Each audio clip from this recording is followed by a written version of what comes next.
Bismillahirrahmanirrahim. Assalamualaikum warahmatullahi wabarakatuh.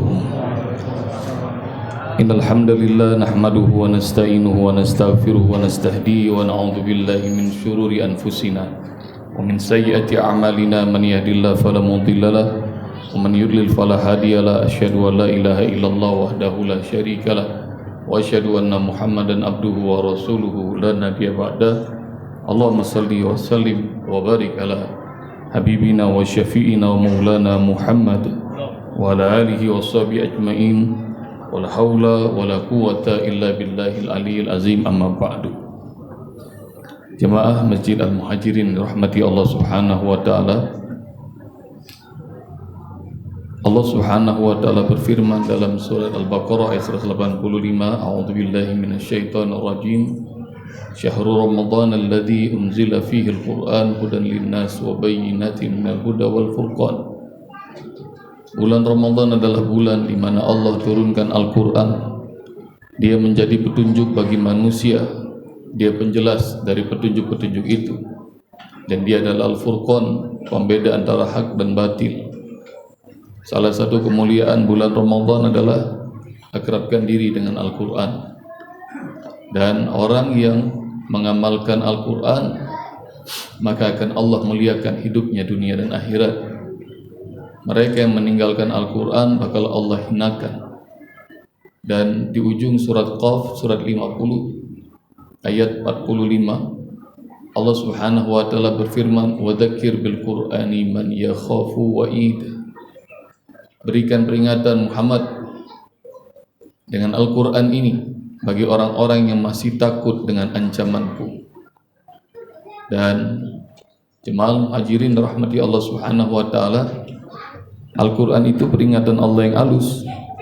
Kalau peringatan Allah yang halus tidak kita indahkan, Allah akan kirim peringatan yang lebih besar lagi, lebih berat lagi. Salah satunya yang terjadi pada tanggal 26 Desember 2004. Tahu nggak Allah kasih peringatan apa kita? Tsunami.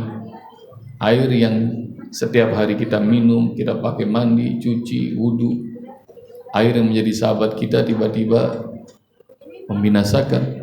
Ratusan ribu saudara-saudara kita di Aceh jadi korbannya. Banyak orang yang takbir, orang yang ngerasa enggak punya daya apapun juga di hadapan makhluk Allah yang lembut namanya air. Termasuk juga ibadah lima rahmati Allah. Allah ingin membuat kita semuanya bersaudara, peduli, empati buat saudara-saudara kita yang ada di Aceh menjadi korban. Saya yakin jemaah Muhajirin juga pada ikutan bantu waktu itu. Namun ikhwatal lima rahmati Allah, ingin saya sampaikan ini kejadian nyata dialami oleh sahabat saya David Holik. Dia seorang aktor, presenter, public figure.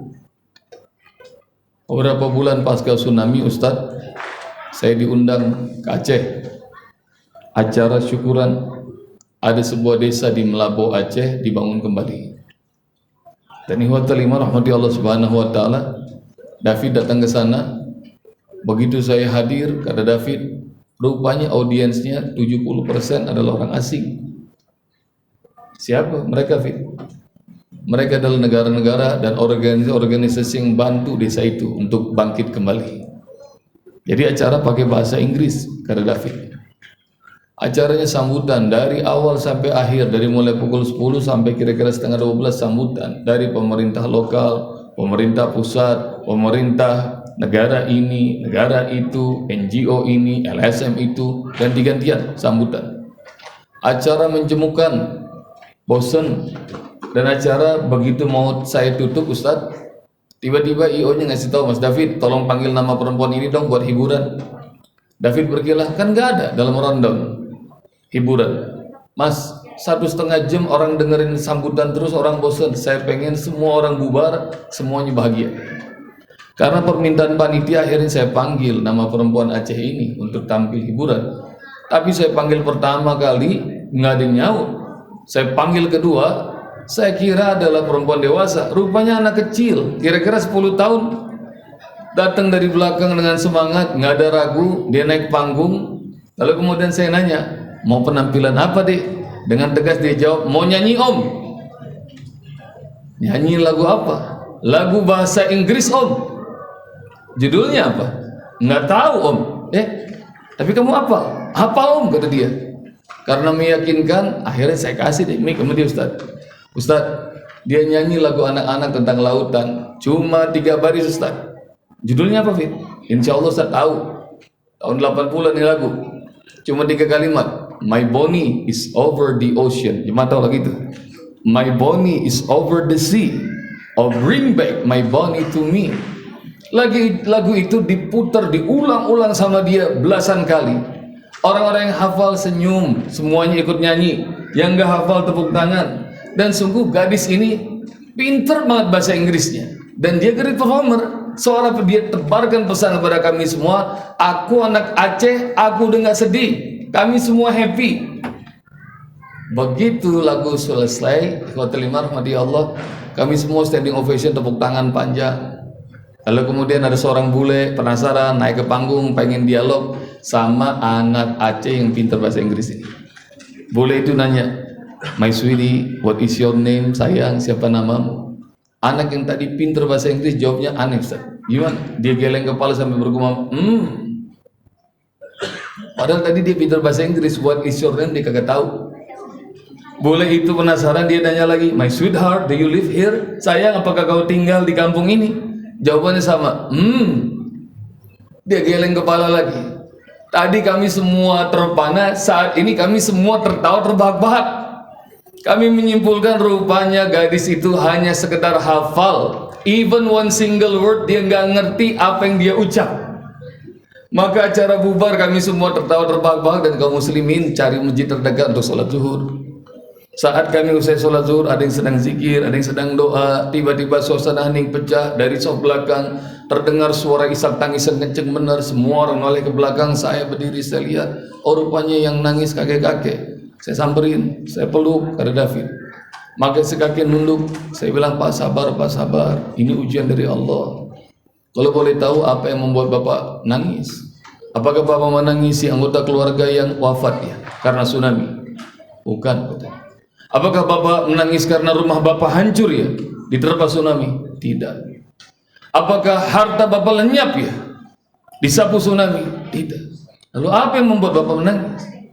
Si kakek nangis lagi sambil mengatakan, hari ini Allah beri teguran buat saya jauh lebih hebat daripada tsunami. Tsunami hanya terjadi beberapa menit, tapi telah meluluh lantakan apa yang kami miliki, orang Aceh. Tapi teguran Allah hari ini buat saya, tidak hanya kebahagiaan dunia saya, akhirat pun akan turun lenyap. Segitu dahsyat Pak? Iya. Apa teguran Allah buat Bapak yang segitu hebat, lebih dahsyat dari tsunami? Si kakek kembali nangis lagi. Bibirnya bergetar, dia mengatakan, anak gadis tadi yang nyanyi lagu bahasa Inggris. Saya bingung, kata David, itu teguran Allah buat Bapak? Iya. Lebih dahsyat dari tsunami? Iya. Kok saya nggak ngerti Pak?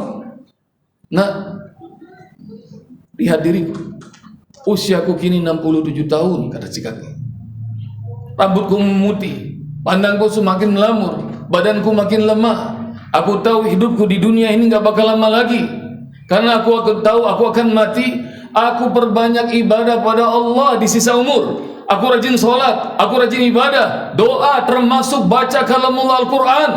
Namun begitu lihat penampilan gadis tadi, aku baru mengerti apa yang aku baca dalam sholatku, zikirku, doaku, termasuk Al-Quran. Lebih banyak aku tidak mengerti dibanding apa yang aku mengerti. Ketika aku mati nanti, aku akan dimasukkan ke dalam kubur sendiri, bingung, ketakutan. Dan saat itu seperti Rasulullah sampaikan, setiap orang akan ditanya oleh 2 malaikat Munkar Nakir yang akan mengajukan pertanyaan-pertanyaan itu. Man rabbuka, wa man nabiyuka, wa ma kiblatuka, wa man ikhwanuka, dan banyak pertanyaan lain. Boleh jadi jawabanku akan persis sama dengan gadis tadi. Aku gelengkan kepala sambil mengatakan, aku tidak mengerti. Kalau hari ini kita semua terbahak-bahak di hadapan gadis yang pandai bahasa Inggris namun dia tidak mengerti apa yang dia ucap. Boleh jadi hal yang sama berlaku pada diriku. Nanti kelak Munkar, Nakir, Iblis, Setan, jin, semua mereka tertawa terbahak-bahak sambil berkata, lihat anak manusia ini 60 tahun lebih jadi hamba Allah. Dia tidak mengerti apa yang Allah inginkan dari hidupnya. Ya rahmati Allah. David Holik sampaikan ini kepada saya. Awalnya saya mau menghibur kakek itu, Ustadz.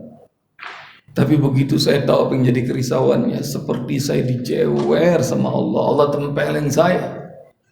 Saya lemas. Di sisinya saya menunduk, saya tutup wajah saya karena saya malu. Saya nangis.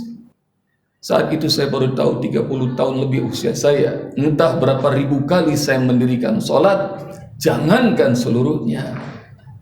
Baca Al-Fatihah pun saya belum ngerti artinya. Ikhwatal iman, rahmati Allah. Belum terlambat untuk akrab dengan Al-Quran, untuk bisa mempelajarinya, untuk bisa memahaminya, untuk bisa menguasainya, menghafalkannya. Kalau jemaah punya waktu, ba'da witir nanti Ustadz akan ajarin ilmu menghafal Al-Quran semudah tersenyum. Ilmu ini sudah Ustadz ajarkan lebih dari 20 negara, sudah jutaan orang, dan Ustadz sudah mendirikan 43 Mahat Tahfiz Askar Kauni. Orang yang gak bisa baca Al-Quran sama sekali, insya Allah langsung hafal berikut makna, mahrot, tajwid, bisa nulis tanpa memeras otak, dengan cara yang mudah, dan insya Allah hafalannya permanen selama-lamanya. Mudah-mudahan Allah berkahi. Nanti pada witir kita akan lanjutkan. Ustaz, mohon maaf. Assalamualaikum warahmatullahi wabarakatuh.